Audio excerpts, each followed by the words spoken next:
Je sais, maman. Je suis devant le restaurant. Je t'appelle plus tard. Emmanuel Lowe raccrocha au nez de sa mère avec impatience. Âgé de 28 ans, il n'avait jamais été en couple. Après 7 années passées dans l'armée, il prit sa retraite militaire et travailla pendant 3 ans dans un hôpital à Yeringham. Il était gynécologue dans un hôpital et gagnait 80 000 € par an. Craignant que son fils ne finisse vieux et seul, la mère d'Emmanuel le pressa de se mettre en couple. Étant donné qu'il ne savait par où commencer quand il s'agissait de faire des rencontres amoureuses, sa mère prit les choses en main et lui organisa de nombreux rendez-vous galants. Grâce aux efforts de cette dernière, Emmanuel avait déjà participé à 17 rendez-vous arrangés. Malheureusement pour lui, aucune cloche de mariage ne semblait sonner à l'horizon. Cette situation était frustrante. À ce stade, il se contentait de suivre le mouvement. « Au secours! Que quelqu'un me vienne en aide !»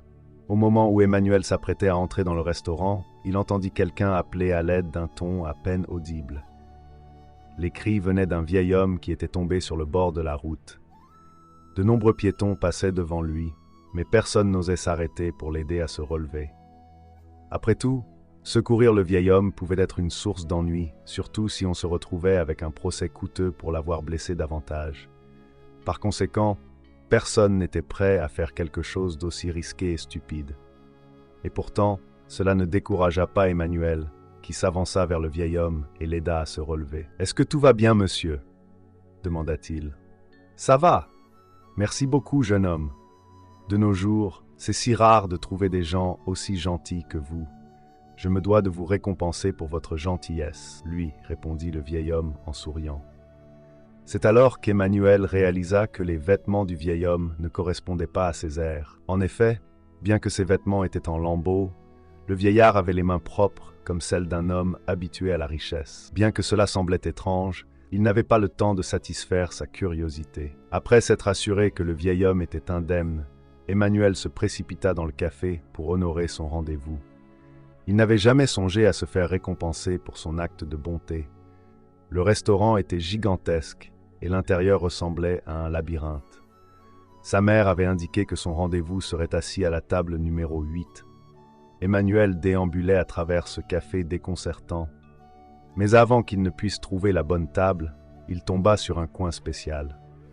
Dans cette zone, l'éclairage était plus doux et le sol était parsemé de pétales frais. Un doux parfum de fleurs flottait dans l'air. Il se demanda s'il n'était pas entré au paradis. Emmanuel leva les yeux et se figea aussitôt. Une femme ravissante et élégante était assise à une table dans la pièce. On pouvait dire sans exagération qu'elle était la perfection incarnée. De toute évidence, cette femme bénéficiait de toutes les faveurs des cieux. La femme sirotait tranquillement son café, les jambes croisées et bien rangées sur le côté. Un exemplaire non traduit de Marchand de pouvoir était posé sur la table. Lorsqu'elle remarqua qu'Emmanuel entrait brusquement dans la pièce, elle le regarda avec confusion et dégoût. Poum! Poum! Poum! Poum! Poum! Une fois qu'Emmanuel fut remis du choc d'être tombé sur la belle inconnue, il réalisa que son cœur était sur le point de sortir de sa poitrine. En 28 ans de vie, il ne s'était jamais senti aussi attiré par une femme. Les innombrables corps féminins qu'il voyait en exerçant le métier de gynécologue ne lui plaisaient guère. Il avait même fini par se demander s'il était attiré par les femmes. Contre toute attente, la jeune femme devant lui faisait battre son cœur à la chamade. Suis-je simplement nerveux ou suis-je déjà attiré par elle ? Le comble de la surprise, c'est qu'Emmanuel remarqua sur la table de la jeune femme une grande pancarte portant le numéro 8. « Est-elle mon rendez-vous arrangé ?» Il inspira profondément pour se calmer avant de s'approcher de sa table et de prendre place en face d'elle. Au fur et à mesure qu'il s'installait, la jeune femme était de plus en plus sidérée. On pouvait même lire une pointe d'hostilité dans ses jolis yeux. L'audace de cet homme. Faire irruption dans ma pièce privée est déjà assez grave, mais il va s'asseoir en face de moi comme si de rien n'était. Emmanuel ignora l'expression du visage de la jeune femme. Ce n'était pas la première fois qu'une femme le prenait de haut. Après tout, il n'était pas obligé de se revoir après ce rendez-vous. Il se présenta en déclarant « Salut, je m'appelle Emmanuel Lowe, j'ai 28 ans et je suis gynécologue. Mon salaire annuel est de 80 000 € et je n'ai ni voiture ni maison. Il aurait fallu à n'importe quel homme une incroyable dose de courage pour dire de telles choses à une femme, mais Emmanuel semblait étrangement calme et imperturbable. La jeune femme le fixa, choquée. Quelques instants plus tard, elle esquissa un sourire narquois et répondit en se présentant à son tour. « Ravi de faire votre connaissance. Je suis Mackenzie Killen. J'ai 27 ans et je suis titulaire d'un double doctorat en finance et en administration des affaires à l'université de Harvard. L'année dernière, mes revenus étaient de 3 milliards et j'ai une voiture et une maison. » Emmanuel était abasourdi. Que diable se passe-t-il?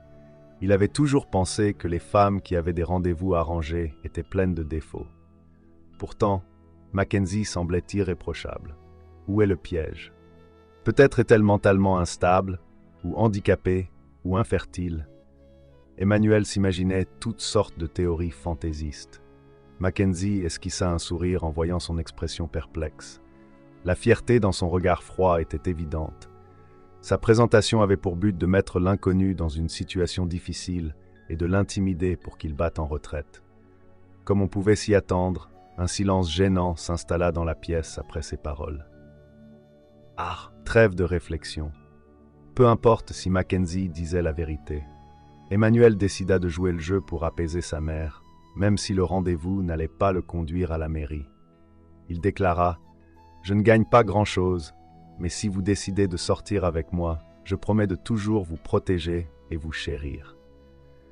Je me chargerai de toutes les tâches ménagères pour que vous puissiez vous sentir comme une reine dans votre maison. Toutefois, j'espère que vous me permettrez de préserver ma fierté masculine devant ma famille. Si vous devenez ma femme, je pourrais vous donner environ 5 à 6 000 euros par mois. » C'était un discours bien rodé qu'Emmanuel récita d'une seule traite. Mackenzie était abasourdi par son expression sincère et son manque apparent de honte face à son salaire beaucoup plus bas que le sien. Quelques instants plus tard, elle éclata de rire.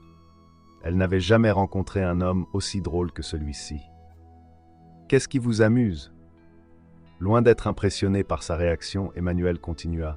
« Il est vrai que je ne suis pas parfait, mais je vous promets d'être à la hauteur de vos attentes si nous nous marions. » Mackenzie ne put s'empêcher de ricaner. Agacé, Emmanuel demanda « Pourquoi riez-vous, Melkillen? Ne trouvez-vous pas que votre attitude est impolie? Monsieur, vous êtes quelqu'un de bien. » Mackenzie cessa de sourire et rétorqua froidement. « Cependant, je pense que vous vous êtes trompé. Je ne suis pas ici pour un rendez-vous arrangé. » Qu'est-ce qui se passe? Les yeux d'Emmanuel s'écarquillèrent d'horreur alors qu'il bafouillait. Ne s'agit-il pas de la table numéro 8? Certes, mais il s'agit de la zone VIP. Vous cherchez sûrement la table numéro 8 de la salle commune. Veuillez sortir et tourner à droite. Elle désigna la sortie avec son doigt gracieux. Désolé. Je suis désolé. Je suis vraiment désolé. J'ai tout mélangé. Emmanuel aurait aimé pouvoir s'enfoncer sous terre à cause de l'embarras. Il se leva d'un bond, prêt à s'enfuir précipitamment. C'était tellement embarrassant. Comment ai-je pu m'asseoir à la mauvaise table pour un rendez-vous à l'aveugle? Pas étonnant qu'elle ait tant ri. Elle a dû penser que j'avais les yeux plus gros que le ventre.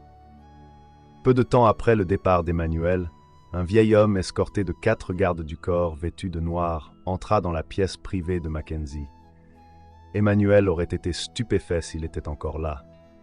Le vieil homme n'était autre que l'inconnu qu'il avait aidé plus tôt devant le café. Il déclara « Peut-être est-ce l'œuvre du destin, Mackenzie, lança le vieil homme. Tu es âgé de 27 ans, et pourtant tu n'as jamais été en couple à cause de ta misandrie. Aucun homme n'ose s'approcher de toi. Cependant, ce jeune homme l'a fait. C'est également quelqu'un de gentil et juste. Tout à l'heure, il m'a aidé à l'extérieur du café, sans espérer une récompense pour son action. » Le vieil homme s'appelait en réalité Terence Killen, président de la plus grande société financière de Yeringham. Bien que son patrimoine était supérieur à celui de nations entières, il avait un grand regret dans la vie. Terence avait eu 3 fils qui étaient tragiquement décédés avant lui.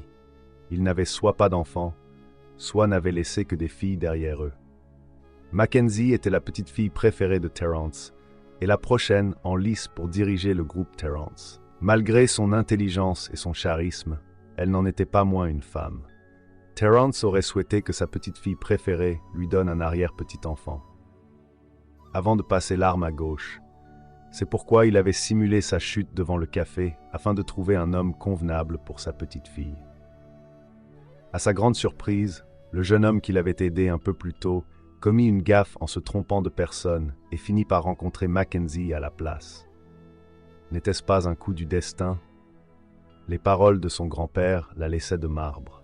« Grand-père, il a peut-être réussi ton test, mais il n'a certainement pas réussi le mien. Si lui réussit mon test, je deviendrai sa femme. » Même si elle voulait exaucer le souhait de son grand-père, elle souhaitait avant tout se promettre à un homme bon. Épouser un homme après un seul rendez-vous était tout bonnement trop hâtif et imprudent.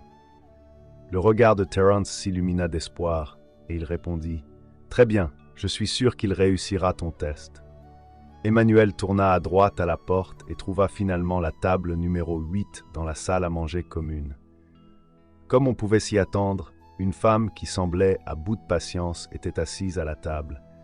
Vêtue d'une tenue professionnelle qui mettait en valeur ses belles courbes, elle faisait plaisir à voir.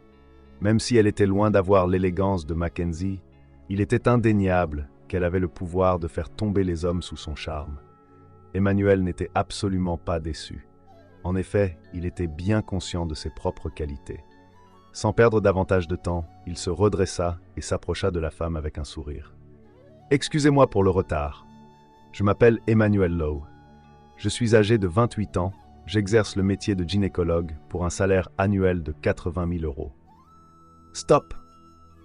interrompit froidement la femme avant qu'il ne puisse terminer son discours.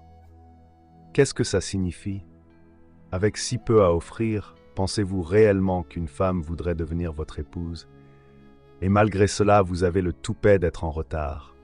De quel droit vous permettez-vous de faire attendre une dame? Ce rendez-vous est une perte de temps totale. » Après une avalanche de questions, cette femme en colère balança un verre d'eau sur le visage d'Emmanuel. Pris au dépourvu, ce dernier fut instantanément trempé. Cependant, Emmanuel ne se démonta pas. Après tout, il était en retard parce qu'il s'était trompé d'endroit. Il pouvait donc comprendre pourquoi la femme était vexée. À 28 ans, vous ne gagnez que 80 000 € par an. Pas étonnant que vous vous débrouilliez si mal.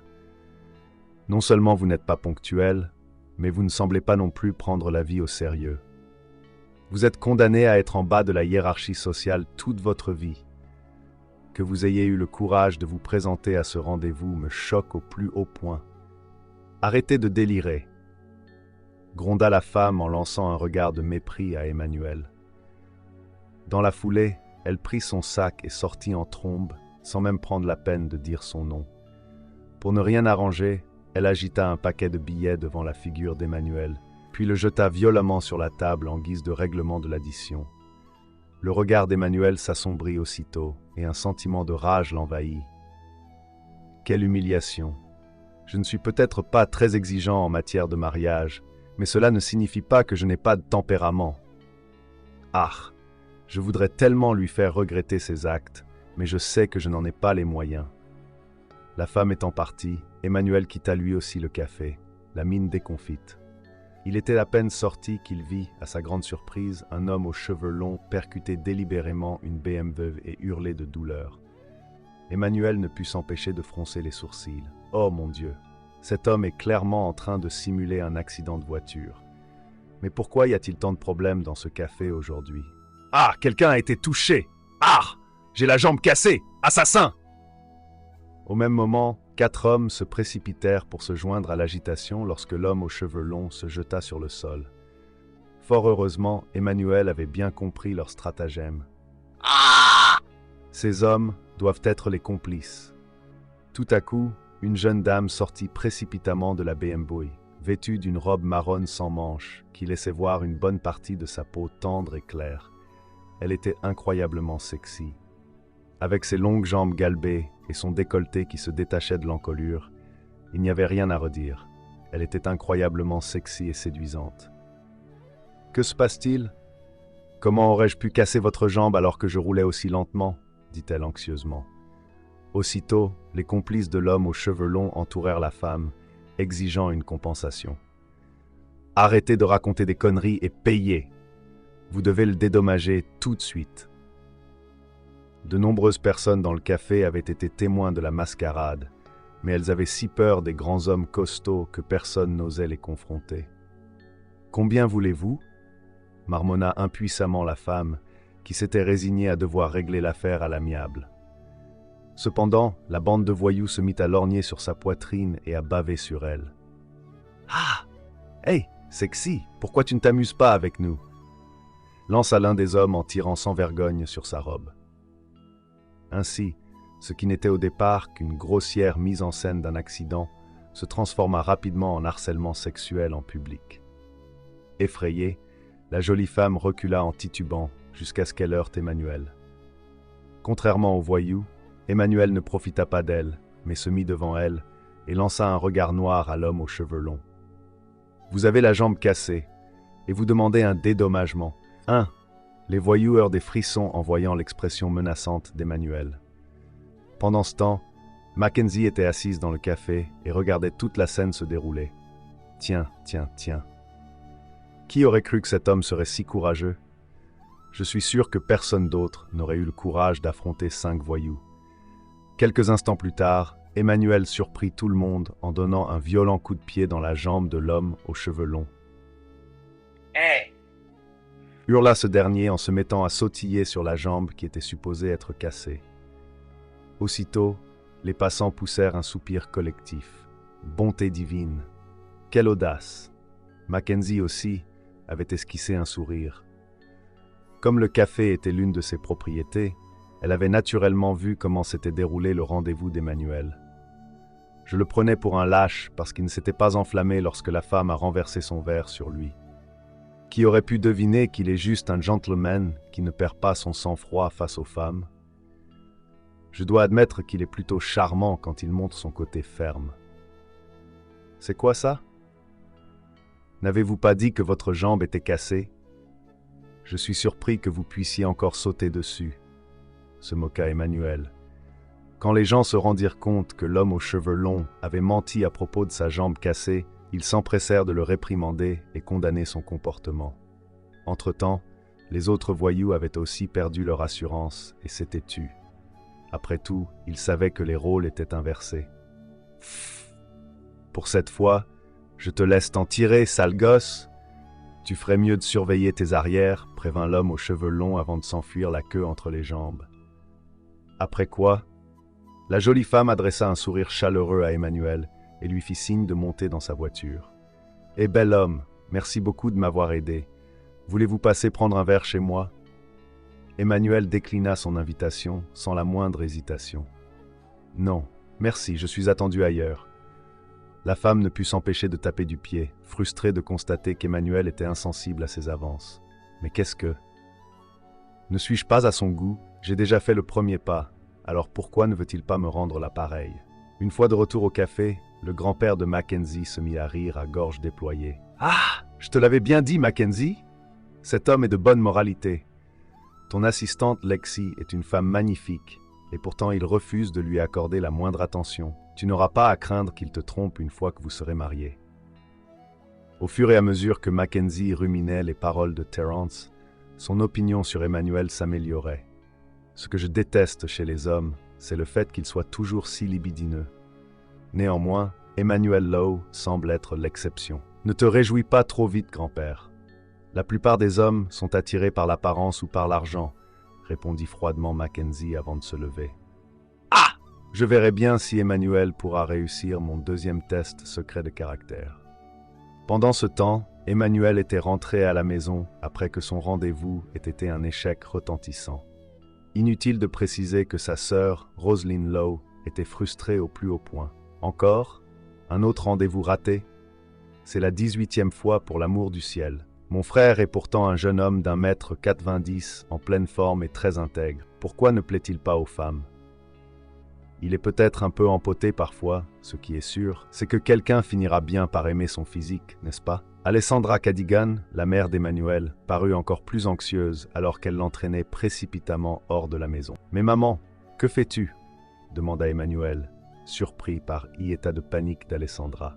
« Ce que je fais, Je me fais un sang d'encre pour toi, gronda la maman sans se relâcher. Je n'y comprends plus rien. Notre voisin est un romancier de 28 ans, négligé, toujours enfermé chez lui, et pourtant, il projette déjà d'avoir un deuxième enfant. Pourquoi mon fils n'a-t-il pas de petit ami? La dame n'est même pas restée pour le rendez-vous amoureux, n'est-ce pas? J'ai payé cher pour t'arranger ça. Allons la voir chez elle tout de suite. Pardon? S'exclama Emmanuel. Ai-je bien entendu? Je n'arrive pas à croire que maman soit devenue aussi désespérée. Le rendez-vous a été un échec total. Alors pourquoi persiste-t-elle à vouloir me traîner chez cette femme? Ne vais-je pas me ridiculiser davantage?